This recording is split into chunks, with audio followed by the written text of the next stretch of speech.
Hi everybody, and welcome back to Lecture 3, MOSFET Modeling. I'm going on to our fourth part of our lecture, which is simulating variation. Okay, so this is going to discuss process corners in Monte Carlo simulation. So I just want to remind you that we saw in an earlier lecture that there's a strong impact of process variation. When we look over at our VTC from a previous course, we can see that we have this nice curve here in blue, and that is actually taken for our nominal features of how our transistors were fabricated. However, that may not be the case because, as we saw, many of the phenomena that we're dealing with are very, very small. They're very, very inaccurate. Some of them are statistical and so forth. So we could actually have potentially, say, in our inverter over here, we could have this is a VTC of an inverter, and maybe the PMOS came out really good and the NMOS came out very bad. For example, the VT of the PMOS went down and the VT of the NMOS went up, and then we would get this orange curve over here. But it could be that also if we had our NMOS, the VT of it went down and the PMOS, the VT went up, we would get this green curve over here. And we have to make our design and know that this is going to happen. We actually have this big problem because it's not only that they may change, we're going to get this big fluctuation, and we can have this randomness that's going to happen around these things. Okay, so what this section is going to discuss is how do we take all this into consideration during simulation? How are we going to simulate this in order to verify that our circuit's going to work after we fabricate it and give us good yield? We're going to have a lot of working samples. So just to get on this, I just want to remove the rest of it and remind ourselves of some probability basics. So when we discuss random variables, we have two different types of plots or functions that we like to discuss. First is called a PDF, the probability distribution function, or a small f of x. Okay, it specifies the probability that a value of continuous random variable x falls into a particular interval. So the probability that x is between a and b is equal to the integral between a and b of small f of x dx. And then we have the cumulative distribution function, or the CDF, which is a big f of x, which specifies the probability that x is less than some value of x, or big f of x is the probability that x is smaller than x. Okay, that means we take an integral from minus infinity to x of the small f of u du, or we could also say that the small f of x is the derivative of the big f of x. Okay, when we take these two values, we also like to discuss the mean and the variance. The mean we call mu, and the variance we call sigma squared, and they're defined as such. The mean of x, or the mu of x, is also called x with a bar on top of it, or e of x. It's the integral between minus infinity and infinity, x f of x dx, and the variance of x is also e of x minus x bar squared, which is the integral from minus infinity to infinity, x minus x bar squared, f of x dx. Okay, the mean basically tells us the average of this random variable, and the variance is how it is spread out, to how far away from the average we tend to go. Okay, out of these random variables, many phenomena in the world are either uniform, which is just a uniform distribution, or what we call a normal or a Gaussian random variable. And usually what we like to do is take our Gaussian random variable and we like to standardize it, okay, or normalize and standardize it. That means we take the mean and we shift it so the mean is around 0, and we normalize it such that the variance is 1. And when we do that, the f of x is 1 over the root of 2 pi e to the power of minus half x squared. Okay, and the large f of x, the CDF, is half times 1 plus the error function of x over square root of x. And again, a normalized random variable and normalized standard Gaussian random variable will look like this, where the mu, the mean, is at 0, mu equals 0, and the standard deviation, okay, equals 1. and also the height is 1. Okay, so that's a normalized standard Gaussian function. Okay, and what's nice about this is that when we plot this small f of x, the large f of x, and the 1 minus f of x, so we can look over here, and again, the CDF is the probability that if we take some value along the x-axis, what is the probability that we will find our whatever we randomize is going to be inside that value. And obviously, if we look at our Gaussian over here, half of the values are smaller than 0. So if we go to 0 and we look what happens, we get exactly to half, because there's a probability that half of the values will fall under 0. If we look at what the probability of not finding it inside which is 1 minus the CDF, and we plot this on a logarithmic scale, so you can see that this is logarithmic, and since our sigma is 1, the farther away from that we get from the mean, we can see that the probability that we'll find any values there exponentially decreases and gets very, very low very quickly.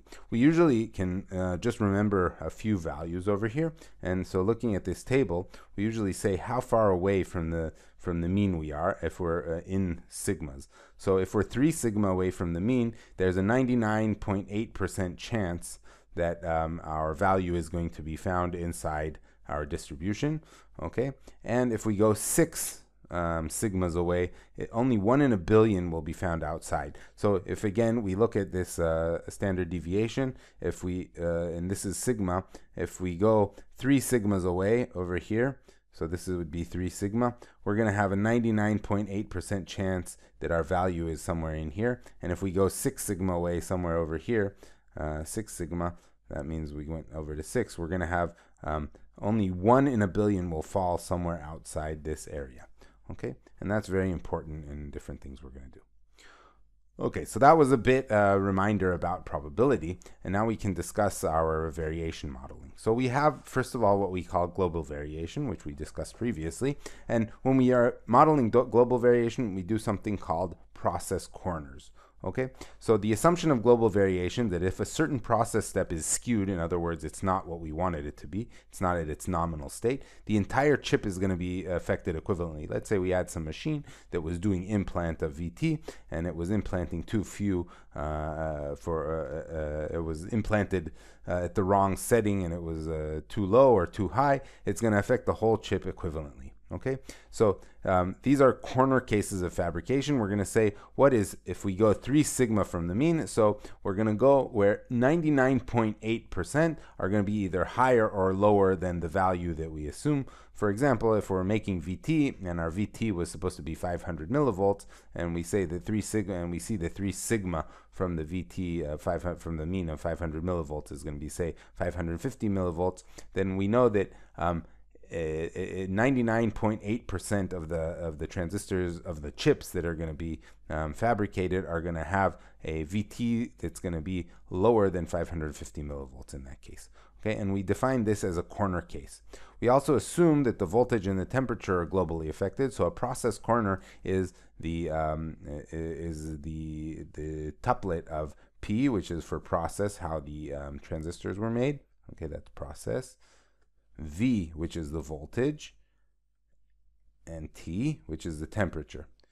So usually when we discuss a process corner, we take how the transistors were fabricated. That's the P, what the voltage is, and what the temperature is. That's going to be our global variation. Okay, we usually model devices. This is the P part, for fast, slow, and nominal corners. You can see over here, we do it separately for NMOS and PMOS transistors because the implants are done in separate steps, so we can assume that they're going to be affected separately or independently. And what we say is that sometimes the NMOSs are going to come out fast, sometimes they're going to come out slow, and this is a combination of things such as changes in VT, W, L, and TOX, maybe other parameters too, but in the end we're gonna measure our transistors, and we're going to see where 99.8% falls out, or we're going to find the distribution of how the transistors, what the current of the transistors is, and take 3 sigma away from the mean of it. And as you see, there are 2 letters here. It's pretty easy with these guys, because the first letter is for NMOSes and the second letter is for PMOSes. So SS is a slow corner. That means both NMOSes and PMOSes are slow. FF is a fast corner. That means that both NMOSes and PMOSes are fast. And TT is a typical. That means we're at the nominal point, or the basic point, where at the middle of the Gaussian. But we also have these corners that are called SF and FS. So this would be a slow NMOS and fast PMOS corner. And this would be a fast NMOS, slow PMOS corner. Okay. And we're usually going to be provided by our, in our PDK, with some transistor models for each and every one of these corners. At the very minimum, there may be more than that. Okay. So that was for this P of the process over here. For voltage, for temperature, we're going to usually test our circuits at various temperatures. Temperature affects mobility in VT mainly. Okay, as we said, as we mentioned in previous courses, that we have the electrons which are supposed to run across the channel from the source to the drain, and they're supposed to run ballistically, just go in a straight line. But we have these atoms that are running around inside the channel, and as we heat them up, they're going to be moving more and more all over the place. And so there's going to be a probability that our electron's going to hit an atom and going to be running all over the place, and then it's going to actually traverse slower. So as we make the temperature hotter, the atoms are going to move more, and it's going to disrupt our movement worse. So that's actually hurting the mobility. On the other hand, what we saw in our VT in the last lecture was that VT goes down as temperature goes up. So temperature is going to affect both mobility and VT, and typically we have to we're going to get a range from our spec of what our circuit's going to have to stand at, and usually we're going to have to characterize it for 0 to 85 degrees Celsius, or maybe the more harsh minus 40 degrees Celsius to 125 degrees Celsius. So we're going to take process corners that are going to take that range into effect. And finally, devices are tested at various supply voltages, so we're going to assume that either our voltage regulator wasn't right, and we're going to get an extra 10% on VDD, or our battery got weak or something like that, or we had some sort of IR drop, and we're going to have a loss of 10% on VDD. And so we're going to have to, again, characterize and qualify our circuit at plus minus 10% on the VDD. So this brings us to our definition of process corners. So what are the process corners for each simulation corner? So when we want to define a fast corner, what are we going to do? We're going to look at these parameters. There may be more than this, but these are the main ones. So VT, if we are taking VT, we said that VT going down is going to give us a larger VGS minus VT, more current. So a fast corner will have VT go down, and reciprocally, a slow corner will have VT go up. For L, or the effective length of the transistor, again, the longer the transistor is, the slower or the more resistivity we're going to have in the channel. So for a slow corner, we're going to have a larger L, and for a fast corner, we're going to have a lower L. The oxide thickness, so again, we have Cox equals Eox over Tox. So if Tox goes down, then Cox goes up, and we get a faster transistor. Okay, so again, Tox going down and is going to give us a fast corner, and Tox going up is going to give us a slow corner. For VDD, well, again, usually our logical one's going to be VDD. So if VDD goes up, our VGS minus VT is going to get higher. We're going to get more current. So a fast corner is going to have a high VDD, and a slow corner is going to have a low VDD. And finally, for temperature, as I said before, our assumption now, and this assumption is going to change later on, the hotter we go, the slower our mobility is going to be. So a fast corner is going to have a low temperature, and a slow corner is going to have a high temperature. So these are the process corners that we're going to use throughout both our device simulation in this course, but also when we're going to go on to a different like a back end, and we're going to try to meet timing. We're going to take slow or fast assumption of our devices and our gates, and this is basically we're going to use these global process corners to do it. And that again is assuming that the entire chip was affected equivalently.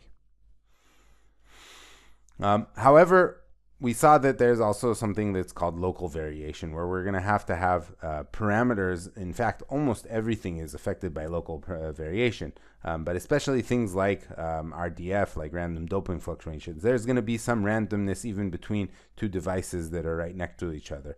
And this is especially true for things like SRAM cells, where we're going to have the differences in the threshold voltage are going to be hard due to the random doping fluctuations. So as you can see here, we have these two different devices over here, and they have already back in 1998, there were only 170 dopants in the channel. And we see that because there was a difference in the statistics of how the dopants were stuck inside the channel, we had a high VT of 0.78 volts here and a low VT of 0.56 volts, and that's a huge difference between the two. In fact, Pelgrom defined this law known as Pelgrom's law, which the VT variance is inversely proportional to the transistor area. So the variance of VT is some sort of a constant divided by the square root of the area of the transistor, W times L. And the more we scale the transistors, the smaller WL goes down, the larger and larger this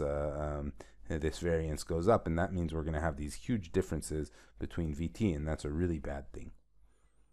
Okay, how do we deal with all of this type of thing? Because our global corner didn't take it into account. In fact, all our global corner did was assume that all the transistors that were next to each other, their VT changed, but they changed equivalently.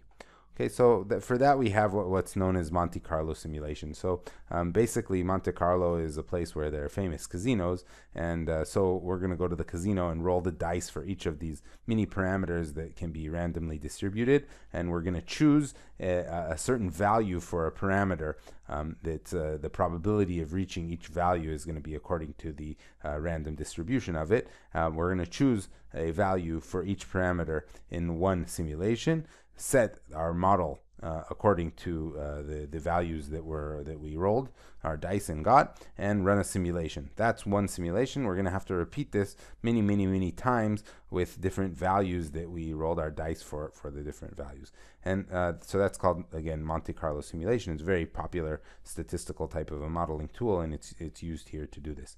The result is a distribution plot of design constraints such as delay or noise margin. So we can see we get this histogram where we measured the delay of say of inverter or something like that, and we see that there's a distribution, a probability of, or a frequency of how many times we got each one of these values, and usually we're going to try to fit some sort of a known distribution, such as a normal distribution, so we can describe this whole thing with some sort of mean and standard variation.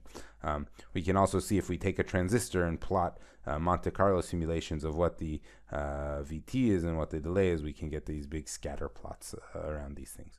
Okay. Another thing is that we can use Monte Carlo simulation for simulating both global and local variation, because our corners, they set specific points, 3 sigma from the middle, but there are going to be different points of this of the global variation that are not going to be 3 sigma. That way, there's one going to be 1 sigma away, or a half a sigma away, or 2 sigma away, and Monte Carlo simulation will allow us to go and try and cover this type of space.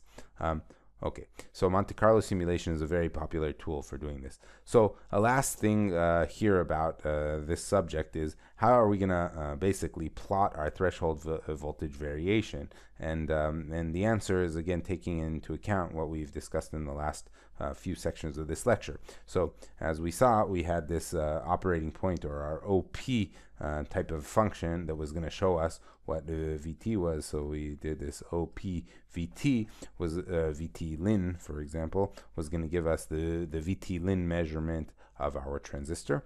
Okay, what we have to do for Monte Carlo simulation is we're going to have to define something that we're going to measure, some finite value. So, for example, we're going to put in our calculator the OP VT lin. That gives us one single value, and then we're going to go and we're going to run a number of simulations. Let's say 10,000 simulations, operating point simulations, and then for each one of them, we're going to measure and we're going to get 1 point of VT. So we're going to have a plot over here that's going to be VT, and the first one, say, came out 500 millivolts, and so we put a dot here. This is going to be a number of simulations we got. Then we ran the next one. It came out over here. We ran the next one over here. The next one came out again over here, one over here, one over here, and finally we're going to get this histogram of how many came out at each place, and we're going to finally find out some sort of a distribution. So that's pretty much how we're going to plot something with Monte Carlo. It's very important, again, to define a finite type of a value that we get one value. There is the possibility to run Monte Carlo simulation and provide the graphs of each one. For example, let's say we want to see the VTC of 10,000 Monte Carlo simulations of an inverter. So we take our V in to V out. We do this DC sweep, and what we're going to do is we're going to plot the first one. It's going to come out like that. The second one's going to come out like that. The third one like that. Once we do 10,000 of them, we're going to have this big mess over here, and it's very hard to look at. We can usually say that these are called family plots, okay? But they're not really actually useful. What would be more useful is, for example, to measure the noise margin or something, which is one number of this thing, and then print out the histogram of, say, the frequency over here versus noise margin, and get this type of some sort of a plot that comes out of it. That's what's usually done. So we want to define some result that we measure that's one number, and not usually to look at 10,000 or a million graphs that sit on top of each other. Okay, so that's the end of this section, and we're going to move on to leakage in nanoscale transistors from here.